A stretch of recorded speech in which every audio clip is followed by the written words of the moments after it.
Hello बच्चों, आज की क्लास में आपका स्वागत है। आज हम उत्तर मुगल शासकों के बारे में पढ़ेंगे। इससे पिछली वीडियो में हमने मुगल काल के बारे में पढ़ा था।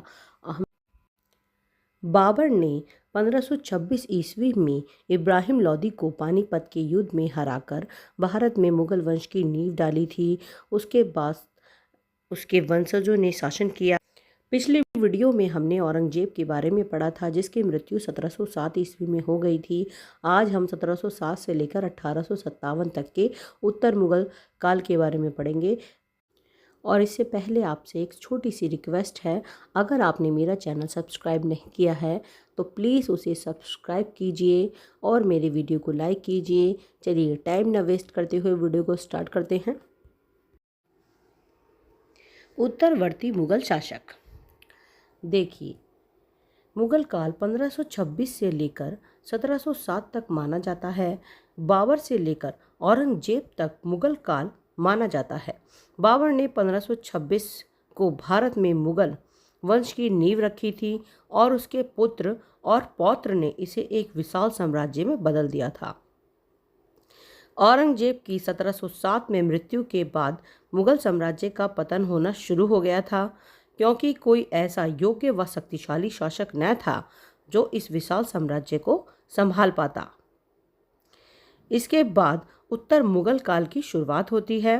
औरंगजेब की मृत्यु के बाद मध्यकाल का अंत हो जाता है और आधुनिक भारत या उत्तर मुगल काल की शुरुआत होती है। चलिए पढ़ते हैं उत्तरवर्ती मुगल शासक। औरंगजेब की मृत्यु से लेकर 1857 में बहादुर शाह जफर तक का काल को उत्तरवर्ती मुगल काल कहा जाता है। औरंगजेब की मृत्यु के बाद उसके पुत्रों में उत्तराधिकार का युद्ध शुरू हो गया। औरंगजेब के 3 पुत्र थे, मोहम्मद मुअज्जम, मोहम्मद आजम व कामबख्श। के बीच उत्तराधिकार का युद्ध हुआ, जिसमें मोहम्मद मुअज्जम विजय हुआ। मुअज्जम बहादुर शाह प्रथम के नाम से 63 वर्ष की अवस्था में दिल्ली की गद्दी पर बैठा। बहादुर शाह प्रथम ने शासक बनते ही अनेक उदारतापूर्ण कार्य किए। इसने राजपूतों के जीते हुए प्रदेश पुनः राजपूतों को लौटा दिए। बहादुर शाह ने शिवाजी के पौत्र साहू को कैद से छोड़ दिया। बहादुर शाह सिखों से मित्रतापूर्ण व्यवहार न कर सका। सिख गुरु बंदा बहादुर व बहादुर शाह के बीच संघर्ष जारी रहा। देखिए, जो औरंगजेब का बड़ा पुत्र है मुअज्जम, वो बहादुर शाह प्रथम के नाम से दिल्ली की गद्दी पर बैठता है और अपने पिता की कट्टर नीतियों के विरुद्ध एक उदार नीति को अपनाता है। उसके चलते वह राजपूतों से, जो उस टाइम औरंगजेब ने युद्ध करके क्षेत्र जीते थे, उन्हें पुनः वापस कर देता है। और इस बीच जो औरंगजेब ने शिवाजी से पुरंदर की संधि के दौरान शिवाजी के जो पौत्र था साहू, उसे कैद कर लिया था, यानी अपने दरबार में रख लिया था। उसे भी वह शासक बनने के बाद बहादुर शाह छोड़ देता है।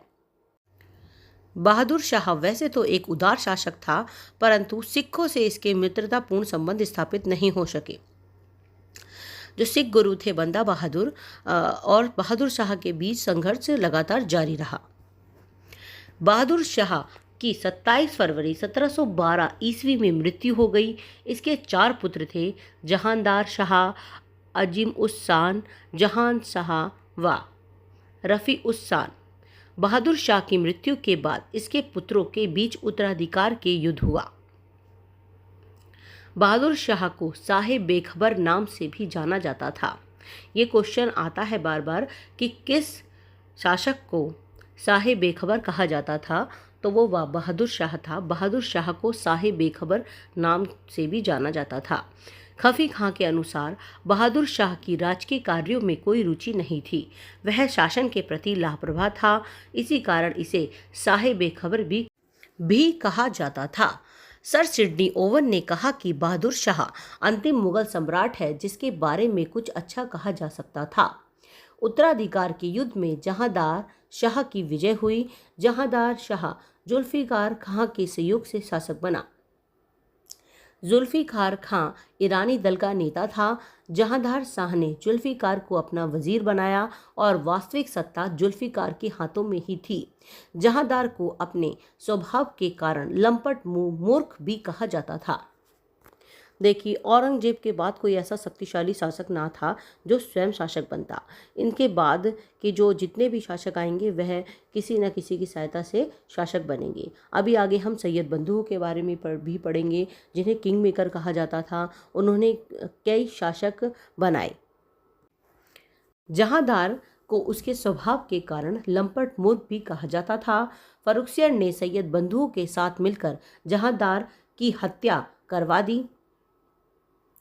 फर्रुखसियर 1713 ईस्वी में दिल्ली की गद्दी पर बैठा। शासक बनते ही फर्रुखसियर ने हुसैन अली और अब्दुल्ला खान नामक सैयद बंधुओं को वजीर और मीर बख्शी बनाया। जहांदार शाह के बाद फर्रुखसियर शासक बना था। इसने दो भाई थे ये सैयद बंधु, जिनका नाम था हुसैन अली और अब्दुल्ला खां। इनकी सहायता से इसने जहांदार शाह को मरवा दिया और स्वयं शासक बन गया। फर्रुखसियर ने इसमें से हुसैन शाह को वजीर बनाया और अब्दुल्ला खां को मीर बख्शी का पद दिया। सैयद बंधुओं की सहायता के कारण फर्रुखसियर शासक बना। इस कारण इसे घृणित कायर भी कहा जाता था। सैयद बंधुओं को शासन निर्माता या किंग मेकर भी कहा जाता था। फर्रुखसियर ने 1717 ईस्वी में अंग्रेजों की कंपनी को व्यापार में कई छूटें प्रदान की। इसने 1717 में एक शाही फरमान निकाला जिसे मैग्ना कार्टा कहा जाता था। इस फरमान के द्वारा अंग्रेजों को साल में 30,000 प्रति वर्ष के बदले बंगाल में व्यापार करने की छूट दी गई। मतलब अंग्रेजों से 30,000 रुपये ले लिए जाते थे प्रति वर्ष और उन्हें बंगाल में अपना व्यापार करने की उन्हें छूट मिल गई थी। इसके शासनकाल में सिख गुरु बंदा बहादुर को मृत्युदंड दिया गया। फर्रुखसियर के शासन में सैयद बंधुओं का हस्तक्षेप बढ़ जाने के कारण इसने उनकी हत्या करवाने का असफल प्रयास किया, किंतु 1729 ईस्वी में सैयद बंधुओं ने फर्रुखसियर की ही हत्या कर दी। फर्रुखसियर ने पहले सैयद बंधुओं की हत्या करवाना चाहता था, क्योंकि यह नाम मात्र का शासक रह गया था और असली जो शासन की सत्ता की बागडोर थी वो इन सैयद बंधुओं के हाथों में ही थी। इस कारण यह इनको मरवाना चाहता था, परंतु जब इसके षड्यंत्र का पता इन भाइयों को चला तो इसने फर्रुखसियर की ही हत्या करवा दी। फर्रुखसियर के बाद सैयद बंधुओं ने रफीक उद दरजात को 4 जून 1719 ईस्वी में शासक बनाया।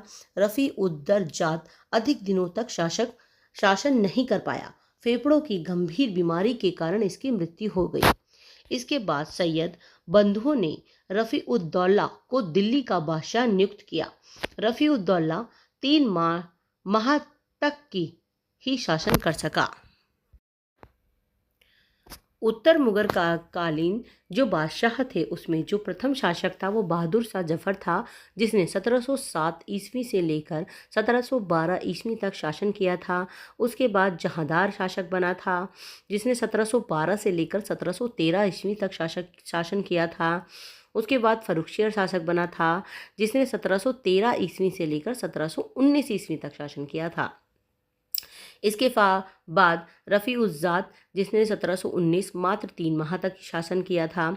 इसके बाद रफ़ी उद दौला, जिसने 6 माह तक 1719 में सितंबर तक शासन किया था। उसके बाद मोहम्मद शाह शासक बनेगा, जो 1719 से लेकर 1748 ईस्वी तक ही शासन करेगा।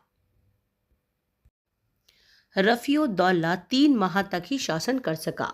सितंबर माह 1719 में इसकी भी मृत्यु हो गई।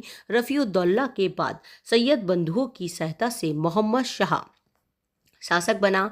इसके ऊपर सैयद बंधुओं का प्रभाव था, इस कारण इसने इन सब से मुक्ति पाने के लिए सैयद बंधुओं की ही हत्या करवा दी। मोहम्मद शाह के समय में ही निज़ाम उल मुल्क ने दक्षिण भारत में हैदराबाद में व सआदत खान ने अवध में, मुर्शीद कुली खान ने बंगाल में, सादुल्ला खान ने कर्नाटक में, चूड़ामन व बदन सिंह ने भरतपुर में स्वतंत्र सत्ता की स्थापना की थी। देखिए, मोहम्मद शाह ही वह शासक था जिसके टाइम पे हैदराबाद की स्थापना निज़ामुल मुल्क ने की थी। मोहम्मद शाह के टाइम पीरियड में ही भारत जो छोटे छोटे और राज्यों में बढ़ गया था। निज़ामुल मुल्क ने दक्षिण भारत में हैदराबाद की, सआदत खान ने अवध की, मुर्शीद कुली खान ने बंगाल की, सादुतुल्ला खान ने कर्नाटक में व चूड़ामन व बदन सिंह ने भरतपुर में स्वतंत्र सत्ता की अपनी स्थापना कर ली थी। मोहम्मद शाह विलासी प्रवृत्ति का व्यक्ति था, इसी कारण इसे रंगीला भी कहा जाता था। मोहम्मद शाह ने जजिया कर को पूर्ण रूप से समाप्त कर दिया था। मोहम्मद शाह के शासनकाल में ईरानी आक्रमणकारी नादिर शाह ने 1739 ईस्वी में भारत पर आक्रमण किया था। नादिर शाह को ईरान का नेपोलियन भी कहा जाता था। नादिर शाह दिल्ली में 57 दिनों तक लूटा और कत्लेआम किया। नादिर शाह ने मोहम्मद शाह रंगीला के टाइम पे ही आक्रमण किया था। इसने 1739 ईस्वी में भारत पर आक्रमण किया था। इसने दिल्ली, जो भारत की उस टाइम राजधानी थी, उसे 57 दिनों तक लूटा था और उसमें कत्लेआम मचा दिया था। नादिर शाह ने 70 करोड़ की धनराशि लूटी। यह शाहजहाँ के मयूर सिंहासन में लगा कोहिनूर का हीरा भी लूट कर अपने साथ ईरान ले गया था। मयूर सिंहासन पर बैठने वाला अंतिम बादशाह मोहम्मद शाही था। नादिर शाह शाहजहाँ के जो मयूर सिंहासन था उस पर उसने कोहिनूर हीरा लगवाया था। उस कोहिनूर हीरे को भी वह अपने साथ ईरान ले गया था और उसने भारत से 70 करोड़ की धनराशि लूटी थी। मोहम्मद शाह की मृत्यु 1748 ईस्वी में हुई। इसके बाद अहमद शाह दिल्ली का शासक बना। यह एक अयोग्य शासक था। अहमद शाह के शासनकाल में ही ईरान के आक्रमणकारी अहमद शाह अब्दाली ने भारत पर आक्रमण किया। देखिए, जो नादिर शाह था वो मोहम्मद शाह रंगीला के टाइम पे भारत में आया था, और जो अहमद शाह अब्दाली था यह भी एक ईरानी आक्रमणकारी था। यह अहमद शाह के टाइम पीरियड में भारत में आया था। अहमद शाह अब्दाली भी नादिर शाह की भांति एक कट्टर आक्रमण करता था। इसने भी दिल्ली से सोना, चांदी, आभूषण की भारी मात्रा में लूट की। इसके समय में लोगों ने कहना शुरू कर दिया, खादा पीदा लाहेदा रहंदा अहमद शाहिदा। इसका अर्थ ये हुआ, यानी कि जो खा पी लिया और तन को लग गया वह अपना है, वरना सब कुछ अहमद शाह का है और अहमद शाह लूट कर उसे ईरान ले जाएगा। अहमद शाह ने 6 वर्ष तक शासन किया।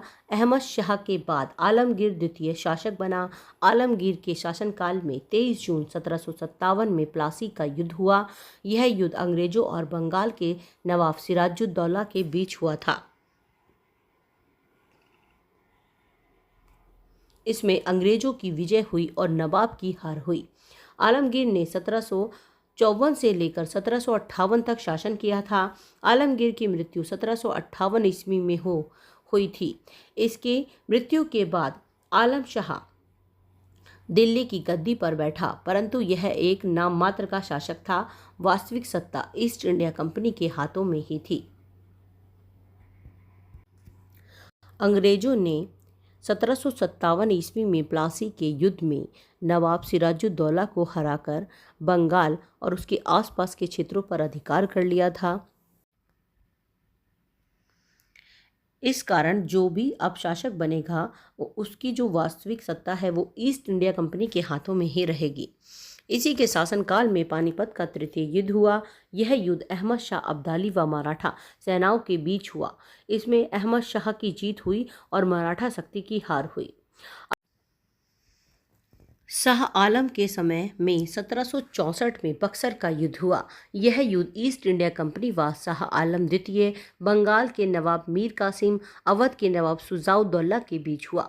मुगल सम्राट, बंगाल के नवाब व अवध के नवाबों ने अंग्रेजों के खिलाफ संयुक्त मोर्चा खोला, परंतु इस युद्ध में अंग्रेजों की जीत हुई और संयुक्त मोर्चे की हार हुई। अंग्रेज पूरे भारत पर अपना अधिकार किए जा रहे थे। अंग्रेजों को पराजित करने के लिए मुगल बादशाह शाह आलम ने और बंगाल के नवाब मीर कासिम, अवध के नवाब शुजाउद्दौला ने एक संयुक्त मोर्चे की स्थापना की थी और इनके बीच 1764 ईस्वी में बक्सर का युद्ध हुआ था। परंतु इस युद्ध में अंग्रेजों की जीत हुई और इस संयुक्त मोर्चे की हार हुई। इस युद्ध के बाद शाह आलम द्वितीय और शुजाउद्दौला व अंग्रेज़ों के बीच इलाहाबाद की संधि हुई। इलाहाबाद की संधि 1765 ईस्वी में हुई थी, जो शाह आलम द्वितीय और शुजाउद्दौला के बीच हुई थी। इस संधि के अनुसार मुगल सम्राट शाह आलम ने 26 लाख रुपए वार्षिक पेंशन देकर निश्चित किया गया। यानी मुगल सम्राट को हर साल 26 लाख रुपए देने तय किए गए। शाह आलम ने बंगाल, बिहार, उड़ीसा की दीवानी अंग्रेजों को दे दी। मतलब इस संधि के अनुसार जो शाह आलम था मुगल सम्राट, उसने बिहार, बंगाल, उड़ीसा की दीवानी का अधिकार अंग्रेजों को सौंप दिया था। इन तीनों प्रदेश से कर एकत्रित करने का अधिकार अंग्रेजों को प्राप्त हो गया था।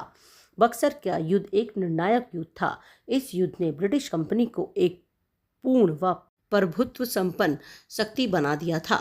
मतलब बक्सर का युद्ध जो एक निर्णायक युद्ध था, इसके बाद उत्तर भारत पर अंग्रेजों का अधिकार हो गया था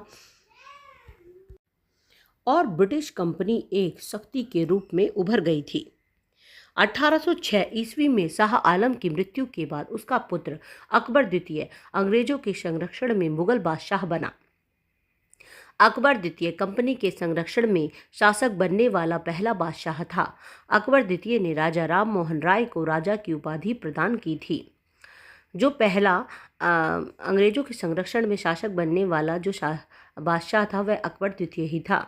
इसने राजा राम मोहन राय को राजा की उपाधि दी थी। अकबर के समय में मुगल साम्राज्य दिल्ली से लाल किला तक सिमट गया था। अकबर द्वितीय ने 1806 से 1837 ईस्वी तक शासन किया। इसके मृत्यु के बाद 1837 में बहादुर शाह द्वितीय शासक बना। बहादुर शाह जफर उपनाम से कविताएं लिखता था। इसका पूरा नाम बहादुर शाह जफर था। 1857 के विद्रोह में क्रांतिकारियों ने बहादुर शाह को नेता बनाकर विद्रोह किया था। 1857 आते आते अंग्रेजों का पूरे भारत पर अधिकार हो गया था। पूरे भारत में अंग्रेजों के खिलाफ विद्रोह होने लगे थे। इसी बीच 10 मई 1857 ईस्वी में मेरठ से एक क्रांतिकारी संगठन ने दिल्ली के लाल किले पर जाकर भारतीय झंडा फहरा दिया और बहादुर शाह को अपना नेता मान लिया। इसके बाद 1857 में विद्रोह को दबाने के बाद अंग्रेजों ने बहादुर शाह को कैद कर लिया और उसे रंगून भेज दिया। वहीं पर इसकी मृत्यु हो गई और मुगल साम्राज्य का पतन हो गया। 1857 के विद्रोह को दबाने के बाद अंग्रेजों ने बहादुर शाह को कैद कर रंगून भेज दिया। वहीं पर इनकी मृत्यु हो गई। इस प्रकार मुगल साम्राज्य का पतन हो गया और भारत पर पूर्ण रूप से अंग्रेजों का अधिकार हो गया। अगर ये वीडियो आपको अच्छा लगे तो प्लीज़ इसे शेयर कीजिए और मेरे चैनल को सब्सक्राइब कीजिए। Thank you.